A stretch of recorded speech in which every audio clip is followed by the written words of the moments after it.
Hello everybody, welcome back to my channel chemistry for all. This is Devi Sarojini. ఈ వీడియోలో మీకు నేను UNX11 గురించి డీటెయిల్డ్గా ఎక్స్ప్లెనేషన్ ఇవ్వబోతున్నాను. అంటే చిన్న వీడియోలో కొద్దిగా డీటెయిల్డ్గా చెప్పుకొని పెద్ద వీడియో కూడా చేసుకుందాం. సో UNX11 వచ్చేసి మనకి 1997లో క్రియేట్ అయింది. ఇది మెయిన్లీ EU కంట్రీస్ ఫాలో అవుతాయి అన్నమాట.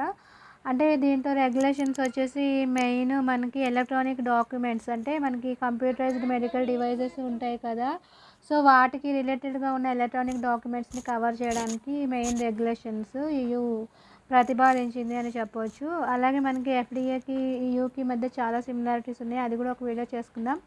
అట్లాగే చాలా డిఫరెన్సెస్ కూడా ఉన్నాయి, అవి కూడా చెప్పుకుందాము. మీకు ఏం చేయాలో తెలుసు కదా.